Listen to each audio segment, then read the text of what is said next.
Nobody wins when the family feels. Like that he gets a chance, another chance at life. And they were just like, oh, reassurance and this, that, and the third. And I was just like, but he gets another chance at life. In 30 years, he has the possibility to go for parole. I don't give a damn. He has a chance in 30 years. See, he's 20. He'll be 50. 50-year-olds could still have kids. Come on. Are we serious? This was bad. But then now we drop the necrophilia and the police are on the stand talking about we could have done a better job. We're sorry. Everybody's sorry. The apartment's gone. Oh, and after the trial, we never had our car. Two bins, literally two bins of her personal belongings of 19 years. Two bins. Another story that we're following this morning, a convicted murderer is back in custody after being mistakenly released from a Georgia jail. Police say 22-year-old Kathan Guzman was arrested at his mother's home in Florida on Friday. Guzman was sentenced to life in prison for murdering his 19-year-old girlfriend. He'd been on the run for weeks after being accidentally set free by the Clayton County Jail because of what appears to be a paperwork error. This is the second time an inmate has been mistakenly freed from that very same jail since last year. Fam, we got a lot to talk about today. I had a candid conversation with a mom who live in Florida who recently had the experience her daughter killer being released from jail. As you can see from the duration of this video, this conversation was pretty long, but this is a mom who lost her daughter father, which was her ex-husband, and her mom in 12 months. And on top of that, this is a mom of 7, a mom who had the experience her daughter killer get life in prison 5 months ago and then get released by mistake for weeks as she lived life with fear. She also was brave enough to be there for her kids and be here today to tell her story and speak on behalf of her daughter. So I won't waste too much time on this intro because I want you guys to listen to this interview. So before we go over this one, I want you guys to remember, I won't give you no angle. I just give you the story. So with that being said, make sure you like, comment, and subscribe. We're going to jump right to it. Fam, meet Kathan Guzman, 22 years old. He was in a relationship with the young woman who went by the name of ller Grayson. At 18 years old, from Florida, they moved to Georgia to get their first apartment together. But things turned sour quick. August 7, 2022, following an hours-long argument, and with the mom later confirmed to be over Mary Jane, Guzman testified that Grayson attacked him with a knife and that he placed her in a sleeper's hold for 10 seconds without intending to kill her. Now you'll later find out in the video, fam, that was false. Now I'm briefly going over the details as mentioned because we'll later elaborate on them in the interview. But 2 years later, he had trial. But a year prior, his girlfriend, dad, and mom had made a gruesome discovery after getting the Bodycam footage of what appears to be their daughter deceased in a bathtub. The mother will later go into details, but shortly after, on the 1-year anniversary of his daughter losing his life, the dad will lose his as well. May he rest in peace. I love condolences to his family. Now, after attempts in having a mistrial, in November of 2024, after a week-long trial, Guzman was sentenced to life in prison. But as he was awaiting transfer to the Georgia Department of Corrections, where he slated to serve his sentence when he was released in on March 27, 2025, just 5 months after he was set to serve life. Meanwhile, his girlfriend family is in fear, having his search go on for weeks and even unnoticed for 2 weeks before telling the victim's family. But almost 3 weeks later, April 11, 2025, Guzman was captured in his mom's house in Florida, which happens to be the same state where the victim's mom resides as well. State relieved to know that Kathan Guzman, this man, is back behind bars tonight. I'm Ginger Gadsden. Thank you so much for joining us. Matt has the night off. Now, to get you up to speed on this story, last year Guzman was convicted and sentenced to life in prison for the murder of ller Grayson. But late in March, he was mistakenly released from a Georgia jail where staffers looking at a court document apparently failed to notice his most serious charge, murder. It's an error that was not discovered until Tuesday of this week. He was recaptured today in an Ocoee neighborhood. New at 11, News 6's Mike Valenti is hearing from the mom of the victim and the mom of the suspect. Both of them are trying to make sense of everything that has happened. Confused, angry, frustrated, baffled. I'm infuriated. I'm disgusted. A little bit of trust issues. A lot of bit of trust issues. Christina Grayson had been living in fear since April 8th, when she learned her daughter's killer was no longer behind bars. Fear that has not entirely dissipated, despite his apprehension Friday. It was so easy for him to walk out. So worried maybe another clerical error could happen in the future. Absolutely, absolutely. He got a second chance, and I started feeling like I was in prison. I don't know where to go from here. Iris Guzman now feels like her world is caving in.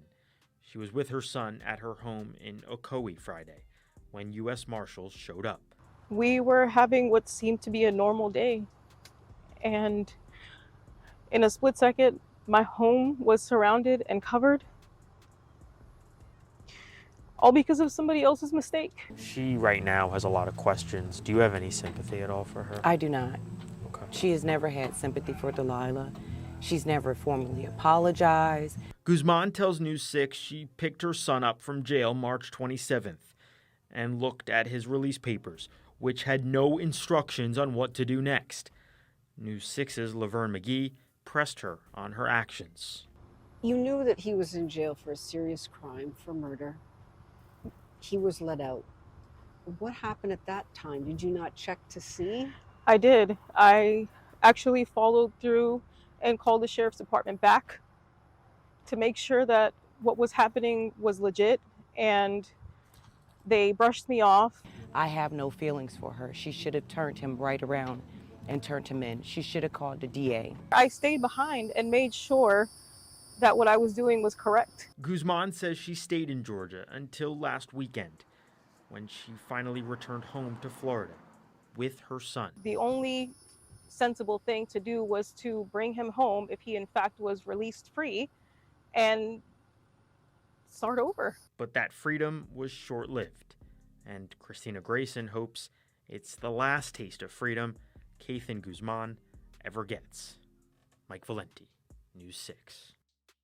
And this just in tonight, the Clayton County Sheriff is responding to Guzman's rearrest with a statement saying in part, quote, the cause of the release is under investigation and disciplinary actions are pending. Once the investigation is complete, it may result in the termination of employees within the Clayton County Sheriff's Office. He also details how... Now, fam, in this interview, this is Delilah's mom, Christina Grayson. Check it out. Welcome to the Family TV. Who do I have a privilege for speaking with today? Christina Grayson. Ms. Grayson, how you doing today? I'm doing okay. How about yourself? I'm pretty good. I'm pretty good. I appreciate you taking the time to speak with us today. I wanted to share your daughter's story with the audience, and I briefly want to go over your story. And if you don't mind, I would like to ask you how your weekend going.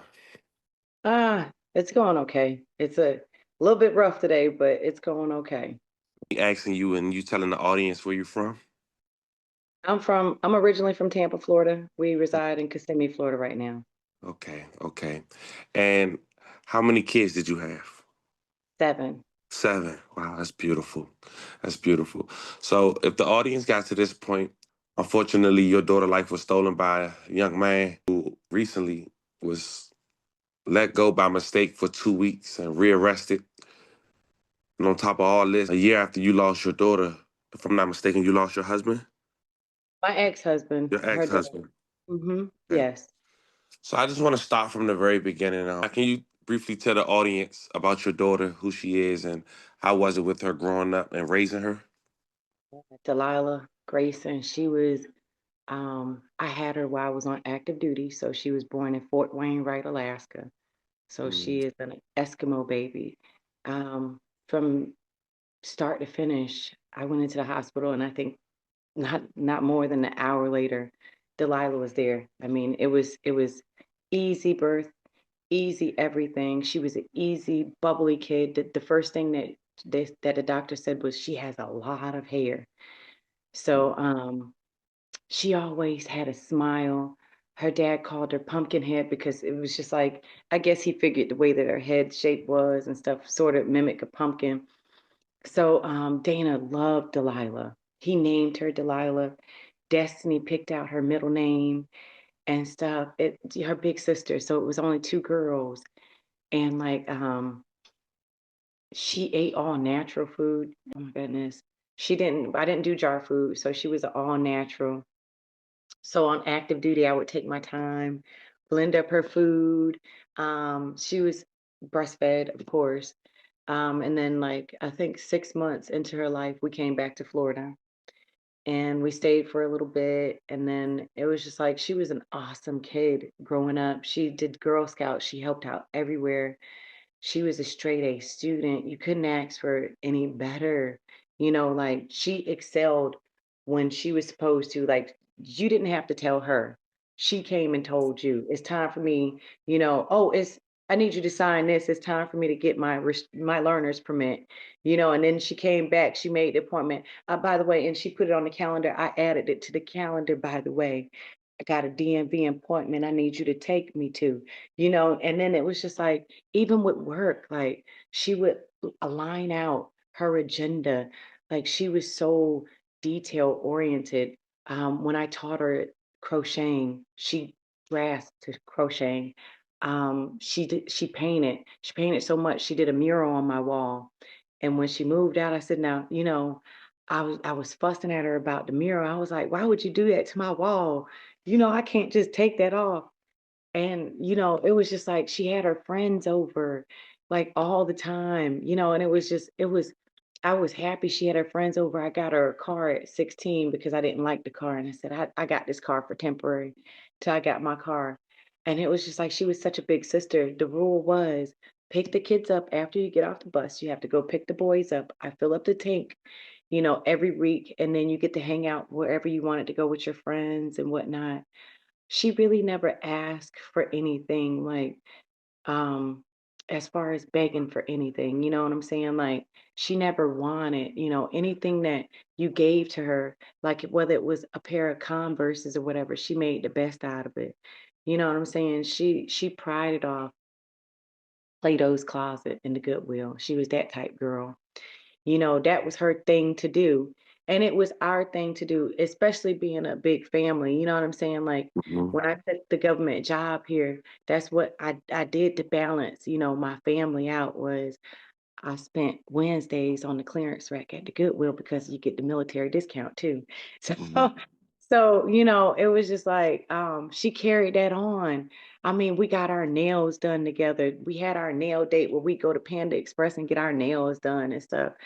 And it was just like she was awesome, until like she met that guy. Like then we started having hiccups, like we started being distant, we started arguing. She started staying out late. She stopped calling and checking in, it was the defiancy, all of a sudden. And it was just like, that kind of went away right before she died. She came in July of 2022. And it was just like all of that anger and frustration that she expressed for me not accepting him, as a person. It was just like she kind of understood. And it was just like, I backed off as a parent too, because I was a strict parent. So I always helicopter in my kids' life, so I'd always be the one that interjects. So I said with Delilah, I back off, so I'm gonna give her space because I need to, we're both Virgos. So Okay. it's just like we both bump heads because our birthdays are 3 days apart. So it's just like I'm gonna give her space because I know how I am. So it's just like, but when I gave her space, she became distant, but then it was like she came back and she's just like, hey, and she told me a bit in peace. And then when she came to Florida, it was just like she opened wide up. So Okay. it was just like, and she understood the assignment. So, although we had the turbulence with the guy coming in her life, it was like at the end when she was coming home that day that her life was taken, she understood that, hey, the relationship that I entered in wasn't what I thought it was. You know what I mean? It wasn't it. So it was just like she was just going back to Georgia to gather her stuff and come home. So before we get to when did she move to Georgia, I would like to know, you said something interesting. I wanted to ask you when you was done speaking. You had your daughter on base. How was that experience? Um, It was good, but it was bad because like we had a whole trip. Like I had to drop the kids off. So I pretty much labored at home. So I was at home in the middle of the night. It was time to go to bed and Dana went to sleep. And then I woke up and I was like, what the heck? So it was like I was up and down and I was scared because all the ladies that were getting C-sections, they were like, oh, my C-section, it something got infected. And I was like, oh, hell no. I was like, oh no. But then I was like, well, that's why I toughed it out at home. I was like, well, I'm gonna tough this out at home because what if they tell me and they cut me? That morning, he finally got up and we had to take, because I was scheduled for an induction that morning that Delilah was born. And so we were supposed to drop the kids off in town. So we had to go off base, come back on base, and then I had to check into the hospital. So that's why I think I was 8 centimeters dilated because all of the laboring at home. But then it was like, it was perfect timing. I didn't have to get poked or anything like that, They didn't have to mess up the needle. I was scared. So they didn't mess up the needle or anything. So I was like, oh, that's perfect. But then at the end, I was like, nah, I want them drugs, man, because it started to really hurt. But then I was like, you know what? It was good. I didn't have any of the epidurals or anything like that. So it was actually good. You know what I mean? But I think I was out of the hospital in like 3 days. So the floor was empty. It wasn't like the normal hospitals. It was like our ward was empty. Like on base was lovely. Like the WIC office was right around the corner. And they hooked you up. As soon as you go in, they hooked you up and everything. You were good to go. And then the commissary was right there. So you took your WIC to the it was great, you know what I mean? So, but it was extremely cold. That was the only thing. It was cold. Ma'am, you mentioned a name, Dana. Is that your ex-husband name? That's her dad, my ex-husband's name. Got you. And we'll later speak on him and pay our respects to his story as well. Now, how long was you on base after you had your daughter? Hmm. We were on base. I think Delilah was 6 months when we came back to Florida. I was ready to go home. I was too far from family. Dana and I were on rough terms and stuff like that. And I was just like, I remember just like saying, it was like 60 below zero. I mean, I was just like, I'm ready to go home. So she was 6 months old when I just was like, just send me home. So I got discharged, came home for a little bit, and rested for 2 years, and I got back in. Know what you're going in there for. Know who you are. Don't let nobody tell you who you are. Those evaluations don't mean anything in the real world.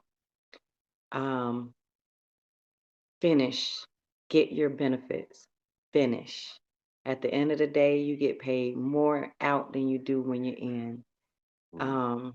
Make sure you save, because the retirement is different now, or there's not thrift savings plan anymore. There's a 401k or something like that. So I guess you mind your money. So save. I know when I was in, it was a lot different. So we had a lot of money. So it's just like, and get your degree. Like, I got my master's degree, compliments of the military. Like, I had student loan debt, but again, the military washed it away, because I finished. So it's just like, no matter how tough it gets, finish. Um, it's just like, go in there young, get out early, and live. Gotcha. Thank you for that. So, as we shift focus towards your daughter now, when did she move to Georgia? Ooh. She moved to Georgia, Ooh, I'd say it was like October of 2021. They okay. moved. So, a year prior, she moved with her boyfriend? She and him moved because Delilah was supposed to. They tried. She tried being a grown up after she turned 18. 18. I was just going to ask that. Okay. Because in 2021, she was 18 years old. Being a grown up, and dad didn't. I think she tried that for about a month. So she was supposed to move in for a few months, and they were supposed to get an apartment locally. And so one day at the tail end of 2021, she came home, and my other daughter was here, and she said she was packing up. Her and him were moving to Georgia. And the guy you're referencing to is Kathan Guzman, 2 years old today, So this year. his birthday is coming up, because when she came over, I remember her saying that she had a dinner with them, and that was in July. So his birthday should be coming up in July, or what? Not hers is in September. Okay. And Prior to August of 2022, recording, like, was there any documentation of domestic violence or a rocky relationship between the two? That I knew of, no. Come to find out after death, it was arguments and stuff, and her friends suggested that that was abnormal and stuff. So there were arguments from what I understood. Any physical or anything like that, Delilah never expressed. She never sent for help. She never said anything. And like the night prior, Dana was with her. So it was just like, there was no signal, no sign. There was no sight or see. We didn't know anything besides the little bickering. But Delilah, she's just like, she's a stand your ground. She has to own the last word type person. She has to get her point across. So it's just like if she's arguing, of course, that's her. So it's just like the arguing you would think is childish stuff, but not over some real stuff, no adult stuff. As mentioned earlier in the video, August 7, 2022, early morning hours, following hours of a long argument, Guzman testified that Grayson attacked him with a knife, allegedly, and that he had placed her in a sleeper hold for 10 seconds without intending to kill her, allegedly. How was that day for you? Ooh. Um, I talked to Delilah that day. Well, that morning, I called her back. It was like after 12 midnight. I remember I left my phone home prior, and that's something that I never do. I never accidentally leave my phone. I always remember my phone in the event that I break down or anything like that, run out of gas, stall out, whatever. But that night, I forgot my phone at home, and Delilah called me the day prior to her being killed. And I had talked to her before, and I says, we had conversations after she left in July, leading to the 7th. And it was weird because she had started calling me, and she put, she started opening up, and she said, he wants to take me camping. Camping. But they're arguing. So I told her, be mindful of it. You're coming home. She made a doctor's appointment August 12th. So she's coming home. Okay, she called me again. He created an argument this morning, and he sped off with my car. Well, Delilah called the police because the boy don't have a driver's license. So he must want to go to jail. That morning of the 7th, I called her back. I rolled over, and I think that my mind said, Delilah called you. And I rolled over and I said, wait a minute, Delilah called me. And I picked my phone up and I called her back. And although it was hours later, I still called her back. She still seemed to be upset. She said that, answer me this question.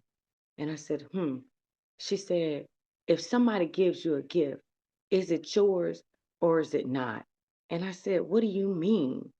I said, girl, what the hell are you talking about?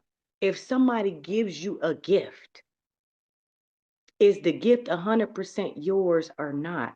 I said, Delilah, say that 3 times and then make it make sense. I said, if somebody gifted you something, the gift becomes yours. I told you. And so I said, what's going on? And she said, they were arguing over reefer that her dad gave. So the dad, come to find out, the dad had gave both of them some reefer. Gave the boy a majority of the reefer and gave Delilah a little bit. So apparently the boy had smoked up his and then wanted to smoke up hers. And so that's what created the static, because he was trying to push her to give up her stuff. No, it's not yours. It technically doesn't belong to you and stuff. It was like, it was a brain manipulation type thing. And that's why I was like kind of confused. Like, what do you got gifts for your birthday for years on end. What do you mean? So while we were still conversating, I remember her saying, okay, I'm gonna call you back. and she hung up. And I never got a call back because I knew Delilah would be traveling home that day. So I didn't call her back because I didn't want to bother her. And the last time she came, my neighbor said, "You gonna call her?" And I said, "No, she knows her way home." She called me that morning to say, "I'm coming home." And she ended up walking across the line, and there she was. So I trusted that I didn't need to make another phone call because I knew that she got paid that day. We discussed it. And if she needed any more money, I had already paid for her some new tires for her car. If she needed any more money, give me a call and I'd wire it to you. But I was not going to pay for them to stay somewhere. They were being evicted, and her car was going to have a repossession order. And that's what she came out to me about. And I told her it only made sense for her to come back home. And I asked her during the course of her tenure here in July, I asked her, I said, "Who told you to raise somebody's grown ass son?" I said, "If his mother didn't raise him properly, it's not for you to raise a grown man. A man is supposed to be a man. When he reaches age of majority, he's supposed to know what a man is supposed to do. With that being said, if he does not want to work, if he clearly has signs that he wants to be a couch potato, sit and play games and go to the gym all day, then you need to let his mama have him back." So the message was clear. She was coming home. No need for me to call. I didn't call. Day went on. That day was crazy. The day was crazy that day. My spirit wasn't right. My attitude wasn't right. I was acting all out of character. Like I was out of character, like really out of character. Like I was angry for no apparent reason, like out of nowhere. And I'm usually not that angry to where I just get to where I may curse at you, like in public, like forget the whole everyone. But it was just like somebody had really pushed me towards the edge. And then that night, I just went to bed angry. And I remember going to bed. I remember we were outside talking about some things. And then I said, "You know what? I'm going inside. I'm ready to go to bed." So I went to bed. And then I remember this really loud knock. And it was like 2 in the morning. And I was like, it sounded like death. And I was like, "Well, who is this?" And I answered the door and I swung open the door and I was like, "May I help you?" And it was the police, and I'm looking at him upside down, and I'm looking and I'm like, "Well, if I was sleeping, everybody's asleep, who the hell called you here?" So he's looking at me and I'm looking at him and I'm looking at him and I'm like, and he's just like, "Miss Grayson, I've got something bad to tell you." And I thought for a second, I said, "Wait a minute." I said, "I don't got no husband." I said, "So you got something bad to tell me about what?"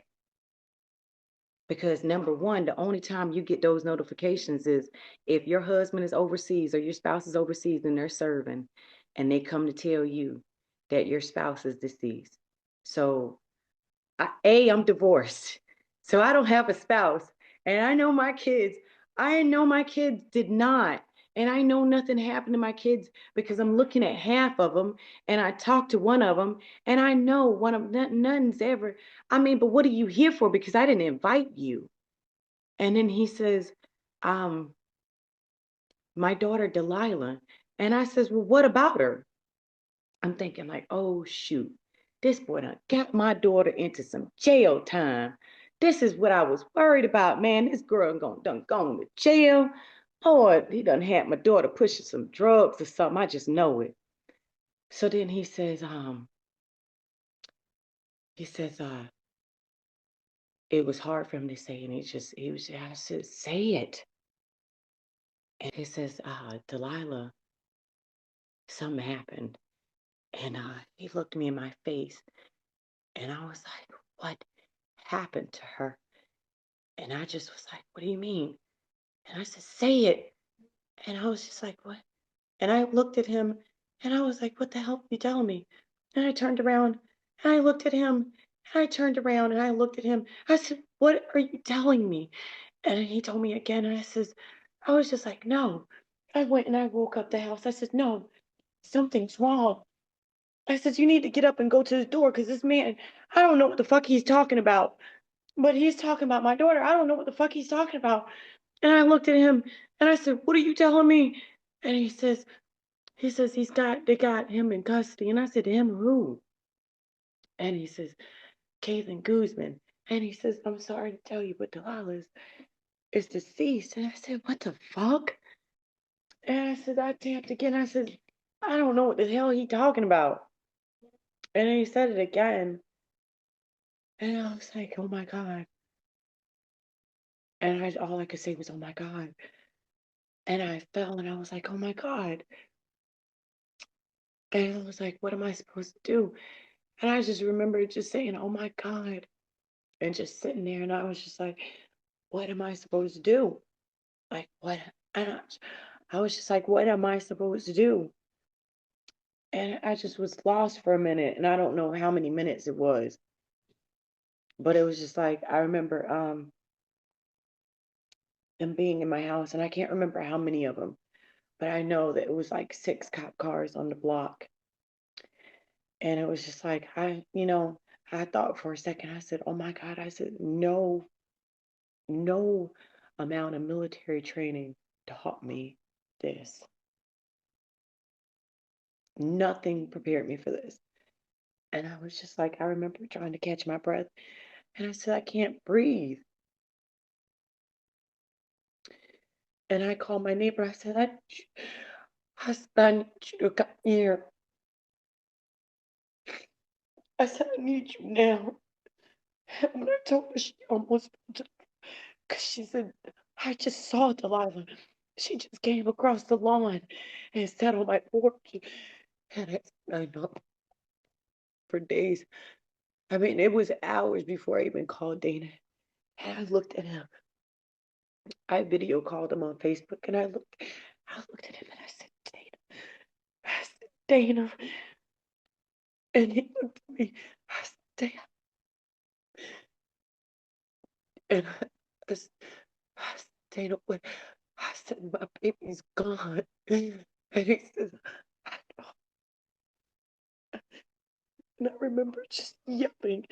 And I said, what did you do? And I said, I was just like angry, bad. And I was just like, I was looking for a person and I blamed him at first. And I was just like, it's your fault. And it was just like for hours, it was just like, hours turned into days. I had friends come in and they tried to clean up my house and fold my clothes. And I laid in bed trying to figure it out. And I was in denial. And I said, you know what? She's not dead. I said, she's not dead. And I was too afraid to call her phone. And I was like, somebody's gonna come and they're gonna say, I'm just playing. And nobody came. And then the mortician came and he brought her nose jewelry. And I knew it was real because there was no way, the way that we have our nose jewelry, there's no way that you could take it off unless you're dead. And it's just like, there's no way. And I remember buying it with her. And I was just like, I knew. I was just like, she's dead. I had her jewelry. And then I read the paper, everything that she had on. I just bought that stuff for her. I just bought it at the store when she was here in July. So I knew exactly what it was. And I was like, she's dead. She's really dead. And so I was still, I remember it was being still COVID or it was relaxed. And I was just like, you know what? I couldn't stop crying. So I said, I'll wear my mask and my sunglasses, the same sunglasses Delilah and I went and bought in July. I said, I'm gonna wear this mask and these sunglasses. And the sunglasses was to hide the fact that I was crying, and the mask was to catch my tears. On the drive to school, I would cry. So I didn't want my boys to kind of like feel bad because they didn't understand. Like they knew. My baby came to me the first week and he says, you know what? This is when I started wearing the mask. This is why. Miss Grayson, they said that Ashton said that he said that if he and I get in a car accident, then we could go join Delilah together. And that way I would stop crying because I would have him and Delilah and we would all be together. And I says, Ashton, because he has autism, so he doesn't understand, or sometimes he misses everyone else in the picture. So I says, Ashton, I said, if we have a car accident, then we'll hurt someone else. I said, then our side of the family will be hurt. Other people will be hurt. Then I have other kids that'll be left alone. I said, so we cannot do that. So afterwards, I started wearing the mask because I didn't want them going to school, and I didn't want any, issues or whatever at school with them saying like or claiming he's suicidal or something like that. So I wore the mask everywhere, even in Walmart. Like I remember this one lady stopping. I didn't know her from Adam and Eve, and she went to the side, and I forgot exactly what she said, but she basically told me that things were going to get better. No matter what I was going through, it was going to get better. And then I needed to hold my head up. And so, I mean, I didn't notice that it was that noticeable, but it was just like, I mean, that was just like the thing, every picture I took, you'll notice I didn't have a smile, for a while because it was just like there, for me inside, I was just like, there's nothing to smile about. My 7 is 6, and I didn't have 6. I had 7. My 7 is 6. My holiday cheer is gone. She's the one who did Christmas. She's the one, she put up the Christmas tree, the decorations and stuff. And Delilah, she was the yes, oldest. no, she felt like she was the middle child. So, she was the second girl. So she was the second in command. We're both Virgos. So Okay. it's just Okay. like, Okay. she felt like as if she was big sister, although big sister is older than her, big sister is smaller than her. So she Gotcha. felt as if she's big sister, but without the kids. Gotcha. So I'm grateful you was able to give me and the audience a why, right? Which of course we couldn't necessarily get because of course for 2 years you was waiting for justice to be served as this man claims it was self-defense. And during that 2 years, a year into it, you get news that your ex-husband lost his life. I can only imagine the pressure of losing his daughter playing a huge part of that. But can you briefly speak on what you know as we pay our respects to him as well? So Dana and I had we, like a lot of people were saying, well, sometimes death brings you back together, but Dana was remarried and he had other kids. Although their relationship was on the rocks and stuff, but it was clear that Dana and I needed each other as friends. So we recognized what happened a long time ago. However, there was no going backwards, but we became really good friends. So we talked all the time, like randomly we call each other, and he'd be like, he'd start to chatter and be like, "Baby mama," and that's the first time that he'd say that. You know what I'm saying? And it was just like, it would be okay. And it would be like, he knew I didn't like to be called that. But, it was just like in light of the situation, it was all good. Right. So we checked up on each other. There were times where his wife, when he came back, he stayed in Georgia and he told me, he says, I can't stay here anymore because I just ain't I just can't. I ain't feeling it. Right. So he came back to Florida for a bit. He was back and we still talked. And I believe he tried rekindling things with the wife, the then wife. Um, and he called me and he says, this Chris ain't working. I would even put him up at a old friend of ours' house. I'd go get him, and then he'd stay the night over here every now and again and stuff. And then like when it was time, if I go up to Georgia or whatever, I take him if it was time for the trial. He knew it was time. He'd call me and say, "Hey, can you take me?" Of course. He'd offer the drive or pay for gas or whatever, whatever Dana could do, So the first week after Delilah's death was really tough for Dana. Um, it was tough for the both of us because when we got on the phone, all I did was cry, and just was like, why? And it was so tough on Dana that I remember him saying he went to the hospital and he said that the hospital said that he was heartbroken and stuff like that, so because he said his heart was hurting. And so I remember after that, I was like, oh my goodness, I have to, if I was the strongest person, I have to bring us both up out of this. So I remember being encouraging and stuff like that. Although I get off the phone with Dana and start crying.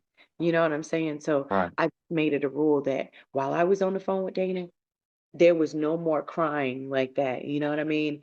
And Right. if I was, I cut the conversation short.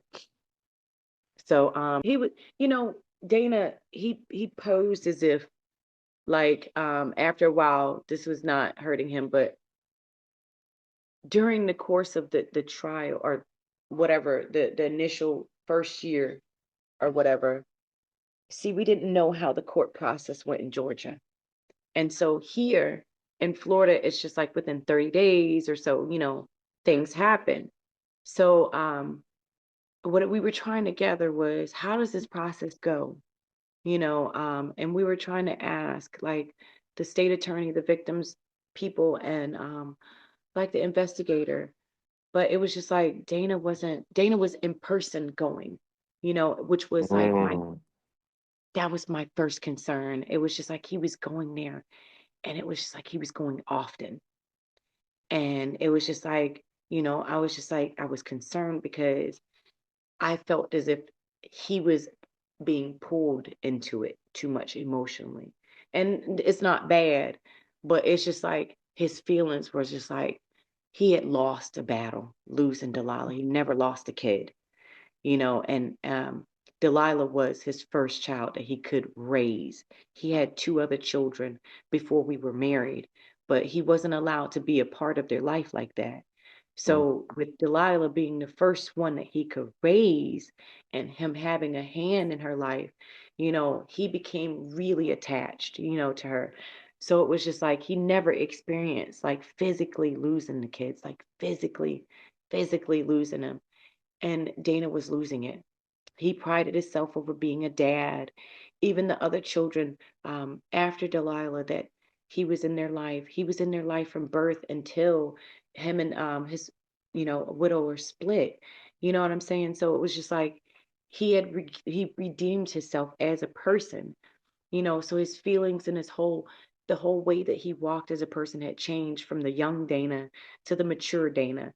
And so seeing her and knowing that he spoke to her last, that was weighing on him heavily. Then it felt as if like when I called and when he went, um, one of the investigators that was on the case was just like, "Oh, I'm too busy. I'm spending time with my kids. I'm busy with my kids." And Dana went livid. He's like, "You know what now? I don't get the opportunity." It was just like I felt like Dana was being, it was like he was being taunted, almost as if he failed at being a dad internally. And taunted, I meant by with the poor policing, taunted. Here we are having poor police activity. They're not really responding. They're asking all kind of questions with no relevance. Here you are, you're supposed to have our stuff. You're the police.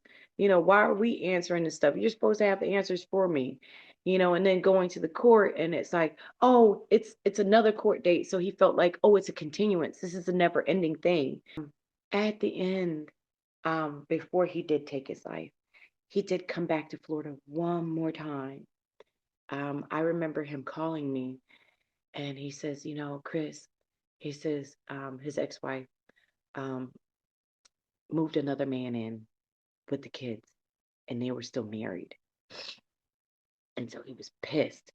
He was just like, now she wants me to stay in here with this other dude and my kids and stuff. And he was just livid. And then the icing on the cake was when he did come down last, the apartment was supposed to be secured as evidence. There was a big mix-up with the apartment, and the apartment was trashed. So they were basically like an eviction. They were moving everything and throwing it away.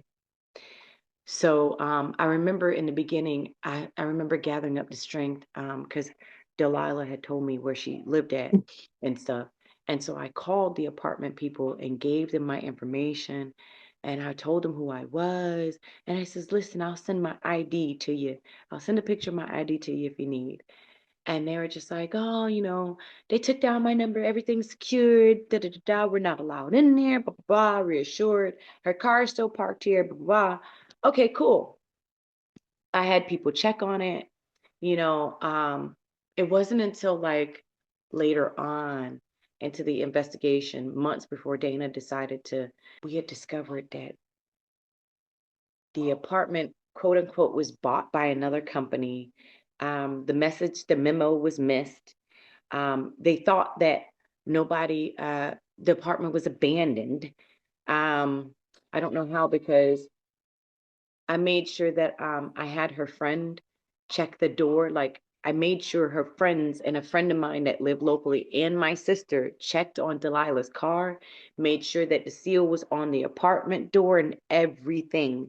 They even saw the blinds that were broken that the neighbor said that they saw in the window the day of the incident. So it was just like everything was good. Things great. I don't know what happened or what went on. Oh, I know what went on. Excuse me. I received a call from my sister who said she received a call from somebody who said that gave her information that the apartment had been gone into, and that the agency was removing the stuff and trashing it. So my sister went down there and looked and saw too, and she called me, and I called Dana, and we both got together, and apparently the people missed my memo again, missed my number, called Guzman's mom, who then told them to trash everything, that none of them will be coming back for it anyway. Which is the suspect mom. Bingo. So we stopped the process, and I says, listen, if I have to Walmart delivery, some tubs, bins, whatever to you, I'll pay for it. I'll pay for it. I have it delivered. Have your people put the stuff, as much stuff as possible that's girly or whatever, in bins. All the men clothes can go to the trash. I'm mainly looking for her birth certificate and stuff, because her baby book is why she came home. Her Right. birth certificate has everything. It has her first footprints in it, her umbilical cord, her tags from the hospital, her original, everything. All of the kids have a birth book. When they turn 18, they're given their birth book along with their birth certificate and their social security card, your documents on your own, and proceed and walk as an adult. So when she came down here, the reason why she went back is because her birth book was there. She's not from Florida. It would have taken 14 days for us to get a birth certificate. We went through that from Alaska before. So it only made sense for her to go and get her stuff instead of leaving it there and starting all over here. You get why she went back. So now what she went back for is now being trashed, along with whatever evidence there may be. So the apartment people, and I have it in writing, They agreed that they would have their people pack the stuff, blah, blah, blah, blah. That didn't happen. They opened the door and left Dana to pack it. As you mentioned, you guys are months in after your daughter had lost her life. Right. And at this point, your ex-husband is going through it. His immediate home is going through it. Now he have to pack his daughter Mhm. stuff up in her apartment after it had been mentioned that it would be used for evidence. Now, how long after that did you get the unfortunate news about your ex-husband as well? Mm. Um, that was about 4 or 5 months later. It wasn't long. It wasn't long before he actually carried with the task. He brought her stuff back. Um, and the stuff was given to Delilah's godmom, who is where I got it from, and she brought it to me, and so I secured her possessions, and then afterwards I took Dana back to Georgia, and that's where he stayed. I drove him back to Georgia last. Now, I read something, ma'am. It was around the time, the 1-year anniversary of your daughter losing her life. Is that true? Yes. When I was so lost in the grief that around June, um, I forgot to start, call Dana. Like I forgot to text him. So August the 8th, again, I believe it was the 8th, um, his cousin reached out to me on Facebook. And I remember saying, dang, I saw his brother on Facebook, the little bubble that said he was active. And I says, oh, Rich is never online. And I says, I wonder what Rich is doing online, and I was just like, and I went on about my day. And a couple hours later, his cousin called me. And actually, Dana, I got that on the 8th. My mom died on the 3rd. Like she's like, I know it's coming up on the anniversary of Delilah, and I know you just lost your mom. She says, and I says, but what? And I says, please do not tell me.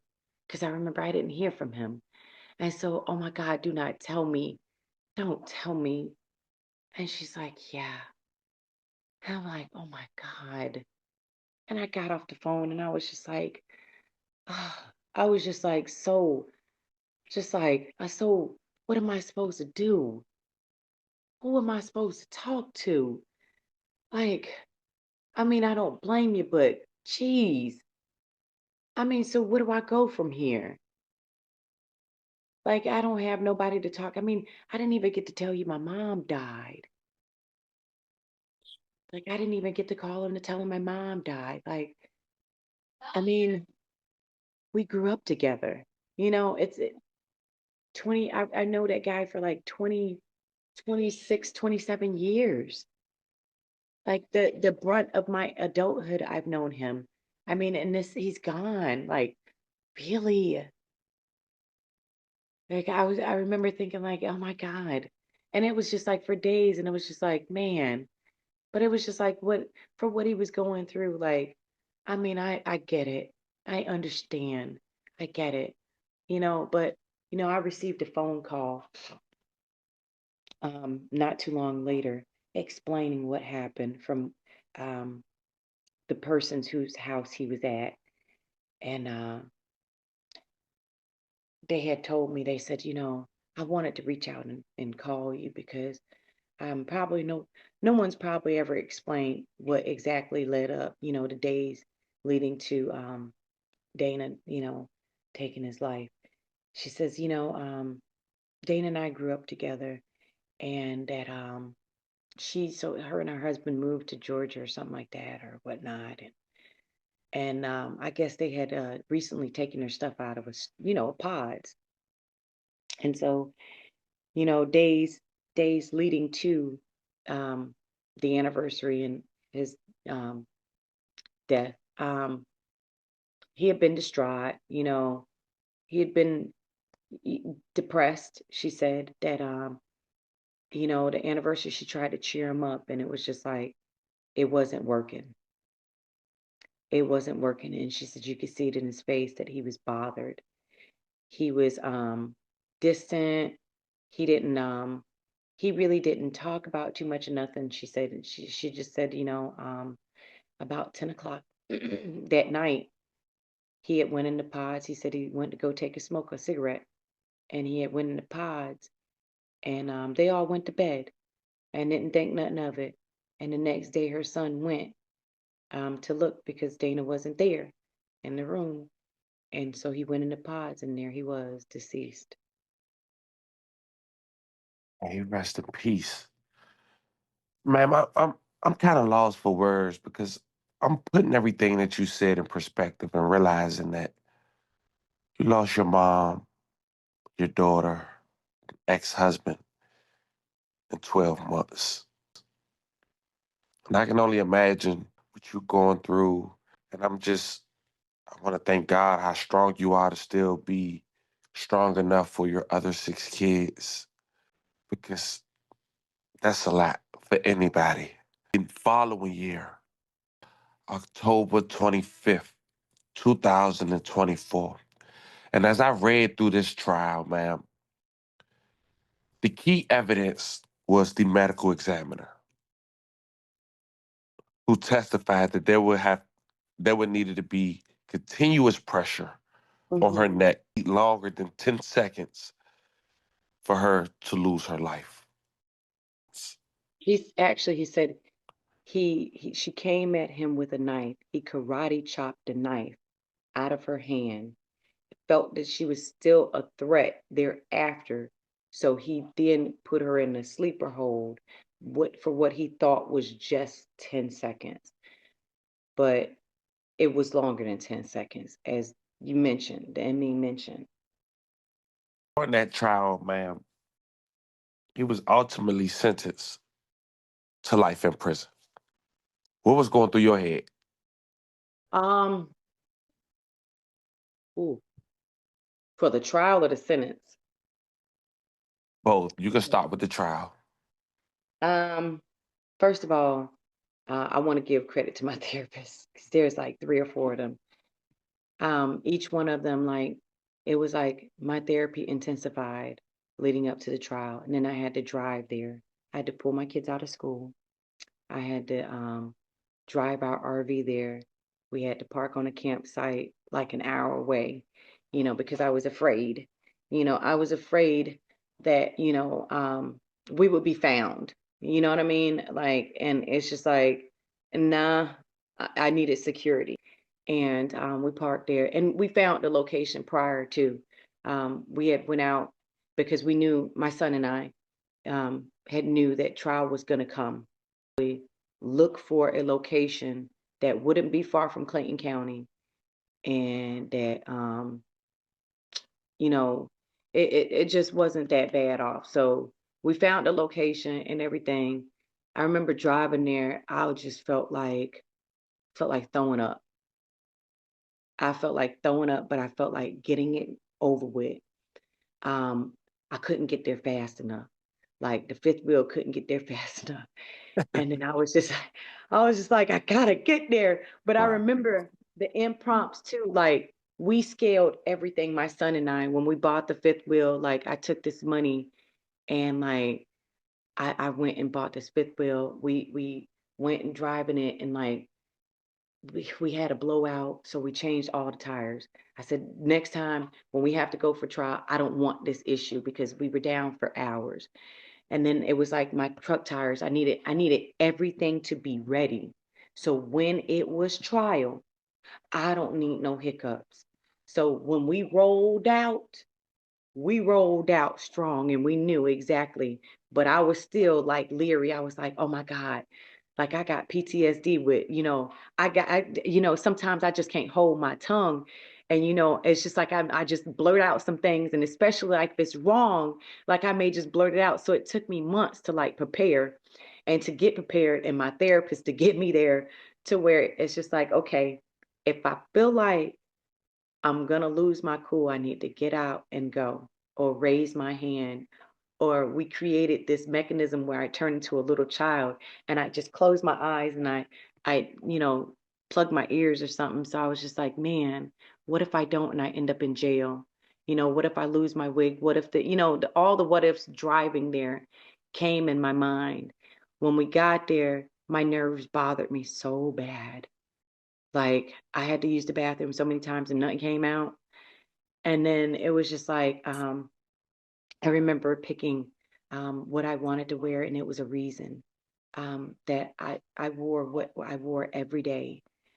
So I remember having a reason for my attire and stuff, and it was just like I just remember that morning.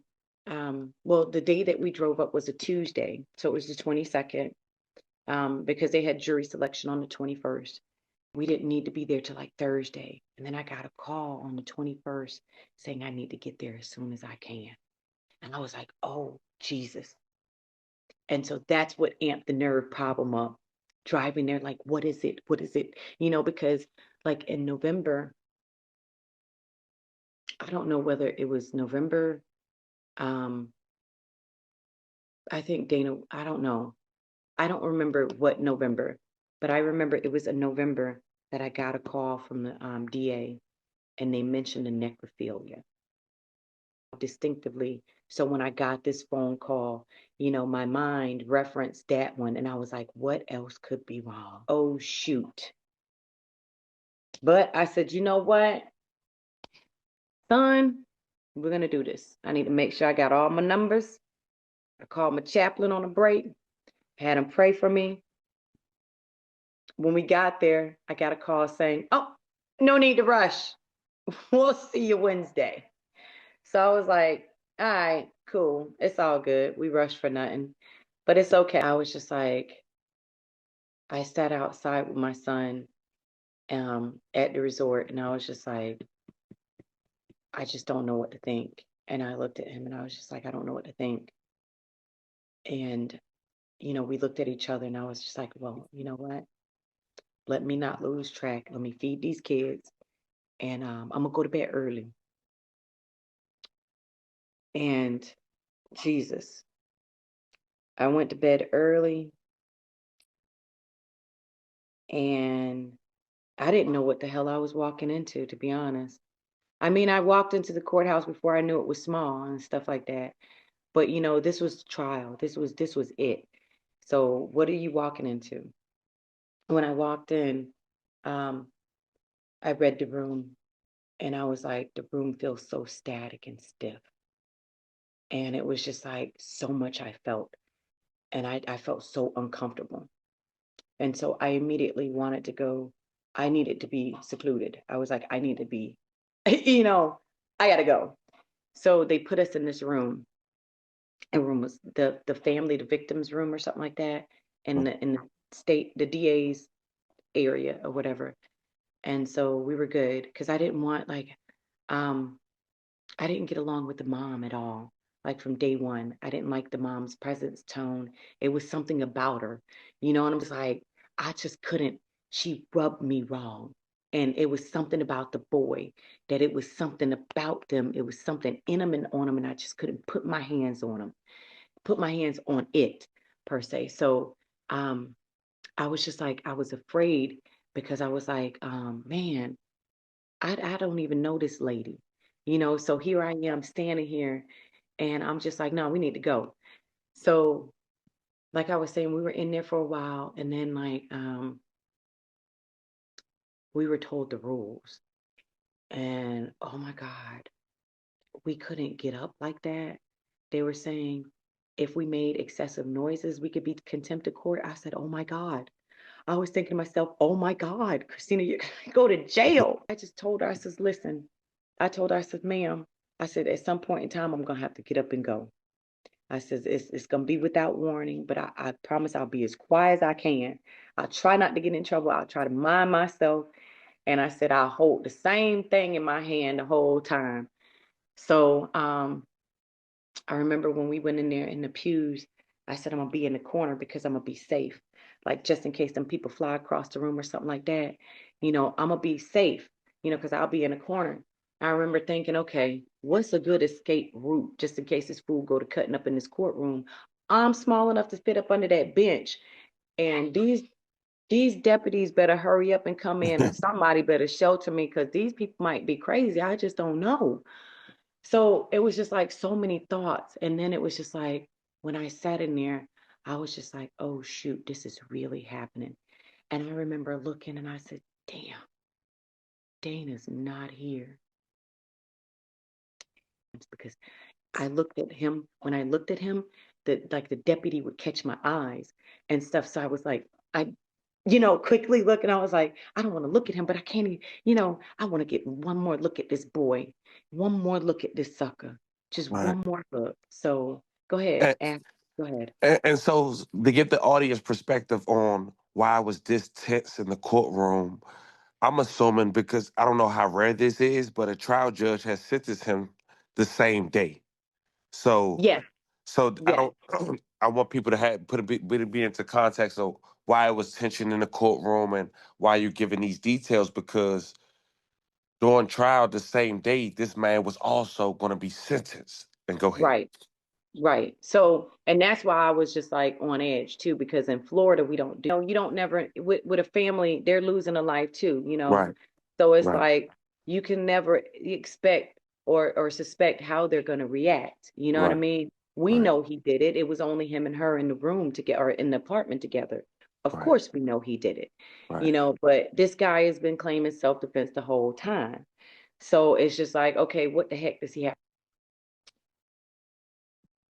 The mother in the middle, I don't know whether we came back from break or what, but in the middle of nowhere, like we had to break. And I was like, well, what is going on? And I remember the DA's office representative um, asking me about my phone. And I said, my phone? But I remember telling Dorian to turn it off, turn my ringer off as soon as we got in the vehicle to travel to the courthouse. And I Right. remember checking my son. And the only reason I had my ringer off is because the children were in the RV at the resort. So I'd rather have it off, my ringer off versus the phone completely off. So in case anything happened, they could at least call me and on break I could see the court. So they stopped court and they asked us, well, where's your phone at? The boy's mother said that we were taking pictures of her. And so I was like, what? So I was like, no, you know what? So I was like, you know what? I'll leave my phone in the car. And then they were like, no, you don't have to do that because the kids were. But I said, you know what? If it's necessary, I'll leave it in the car. So I ended up leaving the phone in the car. The kids were fine. We just made a new rule. You just can't. You just have to. You can't go out and have fun until we get back. That's it. That's it. That's all. Because I don't want anybody leaving and then something happening. God forbid the kids trip or fall. I don't have the phone. I leave it in the car. So I know they're secure, but I want to make sure nothing happens. So that was day number 1. So I was like baffled. And then whatever. When we come out of the courthouse, was it day number 1 or day number 2? I think it was day number 1 or 2. But there was a drone. Dorian and I had gotten to the vehicle and we shut the door and I saw the mother and their party coming down the court steps. And I remember hearing this loud noise and I says, what the hell is that noise? And we're about to get to go into the restaurant to go get something to eat. And it was a drone that came up over the courthouse to watch them. And then it came down afterwards. I was like, that's weird. It was a bunch of weird stuff. I was like, that's really weird. Why would that? Oh, well, not, I'm not here for that. His attorney tried to have the charges thrown out. So I was like, here we go. So that afternoon, I believe Guzman testified against himself on the stand and stuff. And I was just like, you know what? I remember saying the first night when I saw the body cam from the officer, um, I had a lot of questions, because it was like the incident happened in a common area. The bathroom was clean. Things are sitting up nice and tidy. The toothbrush still in the holder. No, sir. Back in there. In a little bit. Bye. Okay. They're saying there was a scuffle and this, that, and the other. But the bathroom didn't show that. Not from the body cam. But what bothered me about the body cam was that, the boy's demeanor, but I couldn't hear what was said on the body cam. It was unclear. So I remember trying to lean forward, like trying to hear what the heck is this boy going on and on about, why he's, the officer has the gun to him at the ground and he has his hands behind his head and stuff. So I'm like, what is this boy going on and on about? And so I kept saying, well, why is her body in the bathtub? But I never read anything about her body was wet, washed off, da da da da, nothing like that. So I kept wondering, why was my baby in the bathtub? So during the trial, oh my God, when the officer's body cam footage was shown and he went up for to check on her, and it seemed like it took forever. She was in the bathtub, and she had long dreads too, and it was almost like he had her laid on the cross like Jesus. That's the best I could explain it. Her head laid back, her arms like this, her in the bathtub, her knees bent and folded to the side. She had been in full rigor and was coming out of rigor, so it took 2 officers to lift her. My son told me, because after I saw the officer come up, it's like that scene in the movie, that tense scene that you don't want to get to, and he turns the corner and it's like, okay, there's that sofa that I saw, and there's that wall that I saw in those crime scene pictures, and there's the bathroom. Oh my God, I had to go because that was my first time seeing her and stuff. And I'm gonna go back to her dad. When he went to clear the apartment, he touched the shower mount that Delilah had in her bathroom. She took from my house, and she made a TikTok about, because I went looking for it in my garage when I redid the bathrooms, and I was like, I know this shower head was in here. Where is it? Well, Miss Sister Girl made a TikTok about it, that she got my shower head, and so I sent Dana on the mission. I said, well, get my shower head back. And when he went to touch it, he said he had to instantly stop touching it. And he sat in the bathroom for a while and he had a conversation with Delilah. And that's the conversation that he and I had. So when I came back and I saw that picture, I understood the conversation. And I understood why he felt what he felt. And I told him to leave the shower head, leave it. Because whatever was in that room needed to stay in that room. And I felt like, when I went to Georgia, I tried, like I wanted to light a candle for her, at her car and stuff that way. And so, forehead. And she says, this was after her, death, that I saw the TikTok shower head. And that's when I really realized that's why I couldn't find it in the garage, because Delilah took it. Said he felt what he felt. I told him leave it, because like at that point, it become null and void. We don't play with spirits. We don't do that. Right. So we left it right where it stood. If she died and it was there and that's what she did, let the other people touch it, not us.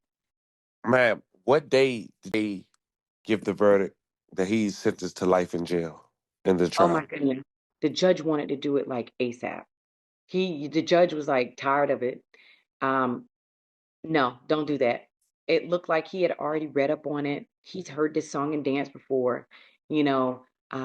He sat there patiently, but you could tell the look in his face, his demeanor, and the way that he handled his attorney. And I say handled loosely because it was just like when his attorney tried to throw the, throw the trial out or whatever, do a mistrial or acquit the boy of the charges, um, the guy, the judge says, Mr. Eady, where do you think I've been this whole time? He said, I've been in this courtroom this whole time listening to everything that you've been listening to. No, sir, these charges cannot be dismissed. Let's move forward. The judge he said, I want to do it today. So the judge wanted to do it Thursday. Heck, the judge looked like he wanted to do it Wednesday. But he was like, Thursday, he was like, I want to go on ahead and do the sentencing today. But if the jury wants a break, then we give a break. It's up to you, but I can get it over with today and we can get it done. So the jury's just like, oh, we'll do it tomorrow. So the judge was like, okay, whatever. Before I could even give my witness impact statement, the judge was ready to just hand it to him. I mean, but it was nerve breaking on Friday evening. I missed a couple of days of the trial. It was a 5-day jury. I looked and I was just like, okay. I was doing my analogy of people and I was just like, oh my God, where did they find these people? Stop. It was just like, I don't know where they found some of these people at. During the jury deliberation, they came back and they were just like, they needed to be explained the difference between murder, malice murder, aggravated assault, and stuff. And I was just like, what the hell? The morning that we came in on Wednesday, what they needed us to be there for was the dropping of the necrophilia charge. And I was like, why? Because Delilah and Guzman had been engaging in toxic relationship where they had been breaking up and making up. So basically they were scared that they'd lose the whole case. So I said, okay, that's fine. Necrophilia drops, but the other stuff was going to stick them to at least the death penalty, at least, or life without the possibility of parole. So, and I have been adamant this whole time, first of all, you're talking about a 14-year veteran. So, I follow by the Geneva Convention. Then, I don't believe in taking a life for unjust cause. It's a life for a life.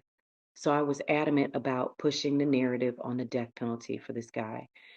So they were telling me, I've received pushback the whole time.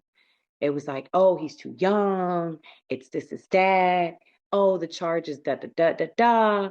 And I was just like, listen, if you let him walk, I promise you, I will sue you. So it was just like, I remember the beginning of the trial too is I sent a document to the court. I wanted the police to be investigated because I heard that there was a 911 call made that morning, but the two witnesses that they had testified that there wasn't. So I was like, okay, cool. Friday came, like I said, it was some static. And when I came back in there, I was like, okay, it better not be no bullshit. They gave him life with the possibility of parole. And then I was just like, you know what?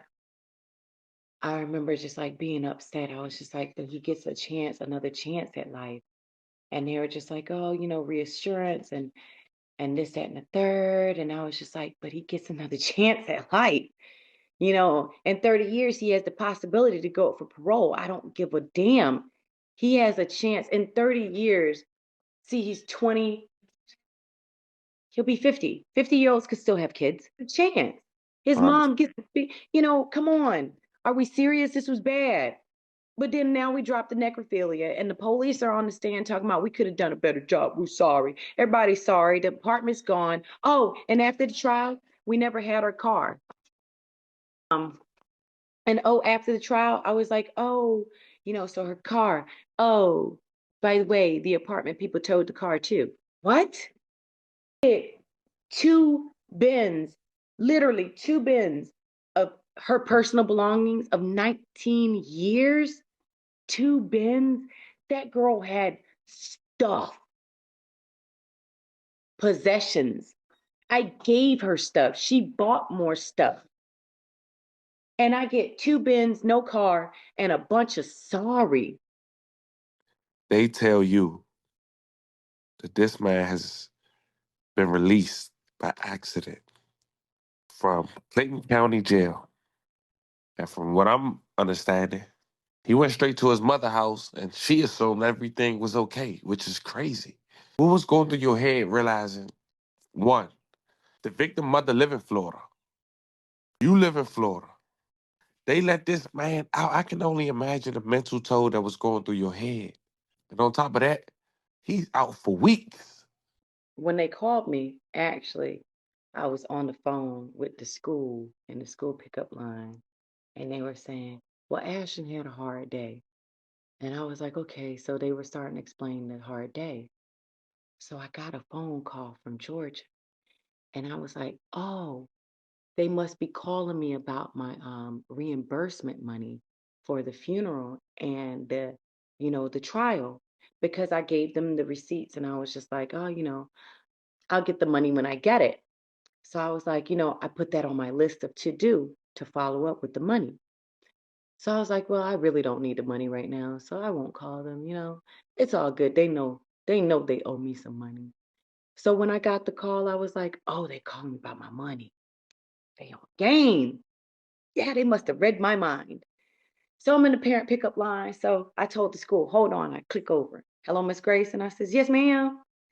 This is so-and-so from the DA's office. I said, okay, hello.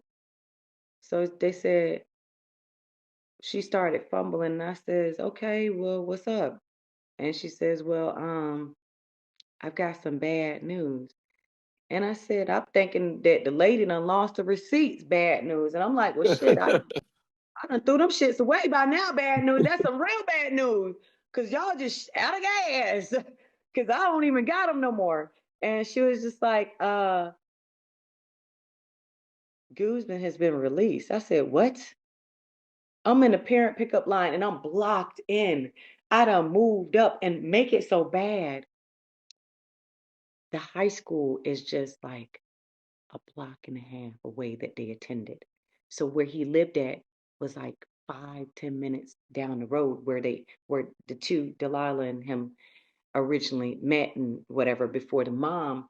Because Right. from my understanding, when they moved to Georgia, the mom moved out there to Ocoee, Apopka, but Delilah called it Apopka.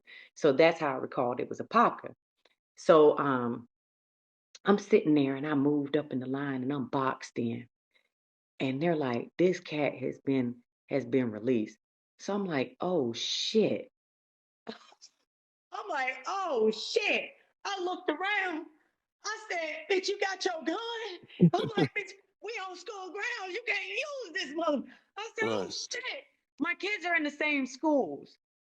I said, oh my God. I said, I got to go. I said, it's 3:08. School doesn't adjourn until 3:15. I've got to wait patiently for my son and act like nothing is wrong. And I'm still on the phone with these folks when my son gets adjourned. So I get son in the car and I gets off the phone with them for a minute because they asked me, do I want them to engage local Leos? I said, do you? I said, no, what you're going to get off the phone with me and do is you're going to call them up right now and tell them that I need protection. Because did you see them photos that I saw? Hell no. No. Hell no. No, sir. So I drove down the road and like at 3:23, the prisons called me and gave me their summary and stuff. And I went into the office of my son's school. I took him out. I said, let's go. I remember talking to the deputy and I says, listen, this is what's going on, yada yada yada. And my son came in the office and he's like, well, what's wrong? And I said, I'll talk to you when we get in the car. And so we got in the car. I left. I quickly, I didn't stop. It's on TV. You don't normally see somebody just getting out of jail just on the streets like this, a murderer walking free. This is some stuff you see on TV. And I bet he's going to put the banana in the tailpipe of the dang on deputy and give him some coffee and put him to sleep and he's going to come kill us. Okay. On March 27th, that's what the prisons guy had told me. It Okay. wasn't, he told me that they had no definite expected date for the boy to arrive, right? noticed he was gone on the 7th of April. So they went looking for him in the system, calling, hey, you got him? I don't got him. You got him? I don't got him. Where is he? So on the 8th, that's when they realized he was released to the streets. March 27th, I get no phone call. March 28th, there's no phone call. The 29th, the 30th, the 31st, April 1st through 8th. Well, April 1st through 7th until the 8th, I get a phone call. Why didn't that victim system pick that up? How was it? Did they turn on? I got it. He was accidentally released, right? But the victim system should have said, okay, Guzman, whatever number, whatever is being released, it triggers the system. You know what I'm saying? And Right. then two is that so the same person that accidentally released him walked him to his door and gave him the property.